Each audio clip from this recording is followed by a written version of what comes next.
continue to abuse girls in Vancouver,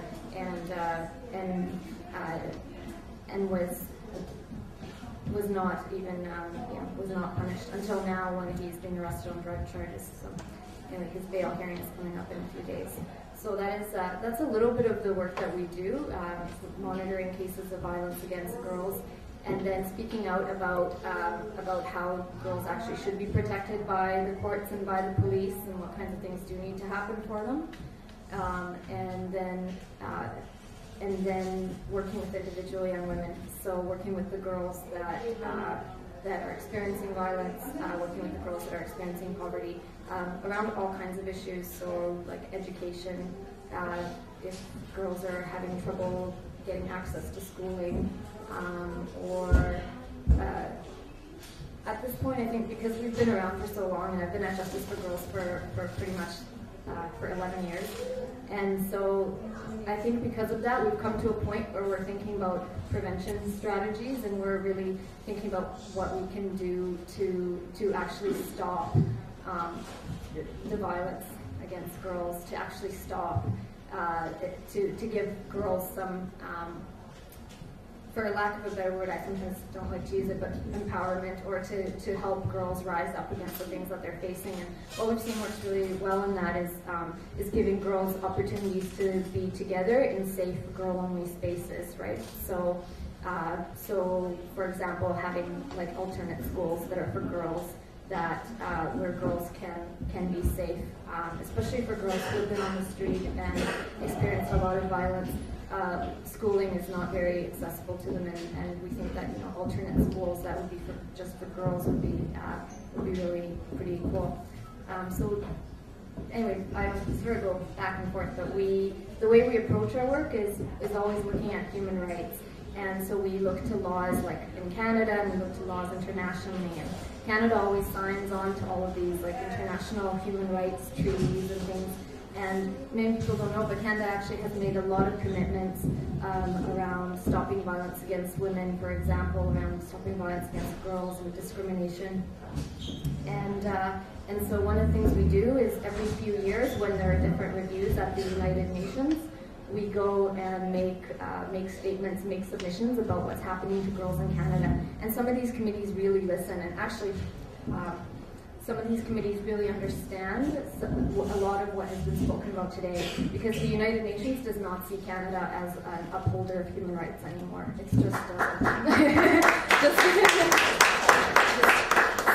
so you are aware when those human rights experts at the United Nations, from the Committee on the Elimination of Discrimination Against Women to the Committee on Economic, Social, Cultural Rights, are very increasingly frustrated with Canada and the Canadian bureaucrats that come to the committees with these sometimes dishonest reports about the level of poverty in Canada, or discrimination against girls and women, or violence against girls and women, especially when it comes to violence against Indigenous girls and women. The United Nations has just been completely can't help disgraceful the situation is in Canada, and has spoken out about that. And so I can tell you some of the things that have happened at the UN, just for your so you can kind of hear about them if you haven't known. So that United Nations Committee on the Elimination of Discrimination Against Women in 2008 told Canada that it is concerned that hundreds of cases involving Aboriginal women who have gone missing or been murdered in the past few decades have neither been fully investigated nor attracted priority attention, with the perpetrators remaining unpunished. And the committee said that Canada must examine the reasons for the failure to investigate the cases of missing or murdered Aboriginal women, and also carry out an analysis to determine whether there's a racialized pattern, and take measures to prevent this, if that is the case. And so at the United Nations, Canada has been criticized very severely for breaking commitments to women and to girls. I can tell you in 2006, and maybe I'll finish with that, in 2006 we went to the Committee on Economic, Social, Cultural Rights, which is the committee which kind of looks at just basically basic necessities of life, and food, shelter. And that committee in 2006 told Canada that it might give special attention to the difficulties faced by homeless girls who are more vulnerable to health risks and social and economic deprivation, and take all necessary measures to provide them with adequate housing and social and health services. So I guess I'll finish there. We advocate like locally, provincially, sometimes nationally with the federal government for all kinds of programs and policies that are girl specific, that look at the needs of girls living in poverty, and we also help individual young women in their struggles. And I think one of the most powerful things is seeing young women, like I said, rise up and seeing them fight for their own rights and believe and feel entitled to the rights that they have, because that's the biggest thing that we have to do, is just feel entitled to the things that actually we should feel entitled to. So thank you.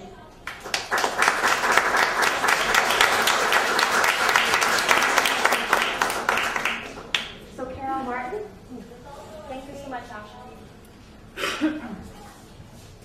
I'd like to thank the people who put this together. I'm feeling really inspired.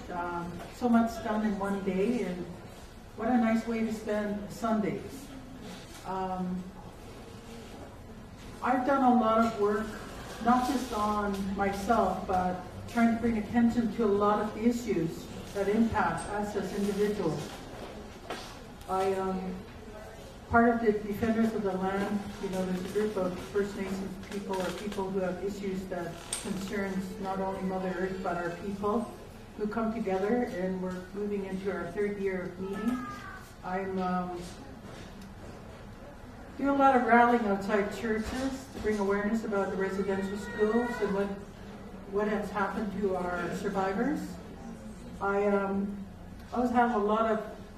have a huge list of stuff to say about the government, the elected chiefs that they put in place. I don't want to point fingers at my people in particular, but the whole structure and the system and what they made us believe we had to participate in.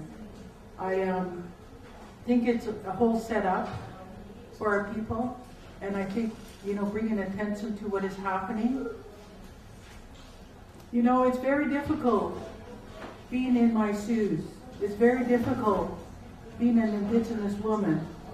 It's very difficult being a single mother, trying to survive, trying to keep our families together, trying to keep our children together, trying to keep food on our table. When this Canadian system says you have rights as individuals, I say you're taking away a lot of my freedom. When I look at the system and I see the structure and how my people have fallen between the cracks, reflected in the children who continue to be apprehended because they want to make you feel like you're a bad person, that you're a bad parent, that your children live behind labels. I'm not afraid to say a lot of things, because what do I have to lose? They've taken everything from me. When I looked in a mirror, an image of who I was, there's a lot of shame, there's a lot of hurt. I couldn't look at who I was, because my language, my family, my culture, everything was stripped from me, even my identity of who I was. It took a lot of reintegration back into my body, into my being, to find out who I was. The reason I'm telling you a lot of this, because I am you. I am those women who died. I am everyone who struggles in this system. I am whoever you want me to be. But I'm willing to stand up for you. Whether you come to me, whether it's negative or positive, I look at it and I see that without both, how are we supposed to make change? When I cry, when I stop crying, that's when you have to worry about who I've become. Because my passion is what keeps me going. When I look at the list of women who died in the downtown east side, I see mothers, I see grandmothers, I see sisters, I see loved ones. I don't look at what kind of lifestyle they have. I don't look at the label the society has put on them. I look at them as human beings. And we, who they are, have to bring attention to the struggles. It takes a lot to hold yourself up surviving in this society. It takes a lot to hold yourself up downtown when you're dealing with addiction, when you're dealing with homelessness. It takes a lot to hold yourself up. It takes a lot for me to be up here. Because you know what? I was so filled with anger at everything that I had to deal with every day of my life. Housing. I was homeless for a while because of the conditions that we have to be subjected to. Homeless is a real crisis down here. And I've ruffled quite a few feathers, starting with the AFN. When Phil Fontaine was in there, I had a lot of crap to dish out to him. But I had to do it in a respectful way. But I had to do it in a conscious way for him to think, about the consequences of what is happening.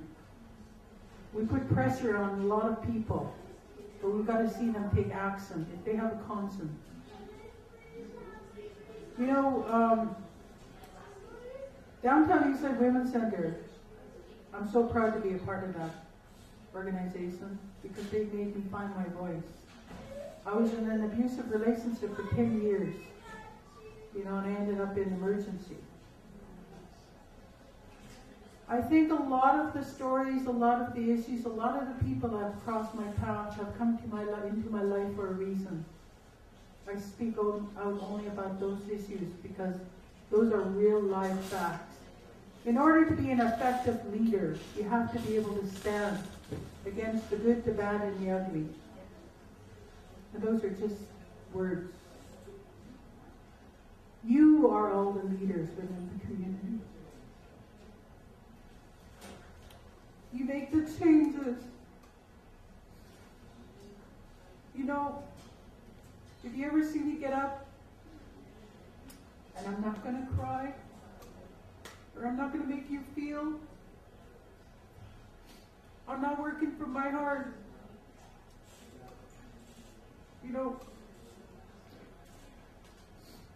Everything I do for a reason. Because people have come into my life. They've touched my heart because I was struggling, the same struggles they struggle. When you look at the Memorial March, which has been going for 20 years and beyond, to bring attention to what is happening to our women, the sacred givers of life. The government recognized our power within our community. We had a lot of autonomy, and he stripped us of that, even in our social status. The system is all about their society. The society has an attitude and a belief about who we are as First Nations women. We have to change that. First, we must look at ourselves. I understand. I've been conditioned. I've been brainwashed to think, see, and hear a certain way. I'm going to go beyond that, and I'm going to look at it at a different angle. And I'm going to say, no, that is not right. No, I'm not going to fit into that label. No, you have no right talking down to me. No, you have no right making me feel like that. Yes, you have a right to hold your actions accountable to how you interact with me. So there's a bit of positive stuff that has come out of what we're doing. We made few of the people shift in their seats. With being part of Defenders of the Land, rallying outside the churches, speaking up for violence against women, police brutality. There's some things that have come out of it, but it takes a movement, and it takes each and every one of you as leaders within the community to stand up and know what you stand for, and don't fall for what they dish out to you. It's being able to question everything, not to take things at face value, even if it's something you ask for. The Memorial March is happening on Monday, and the list of women who get added to that list continues to grow. What are we going to do about it? What are we going to do about stopping the violence that continues, that was not a part of our lives?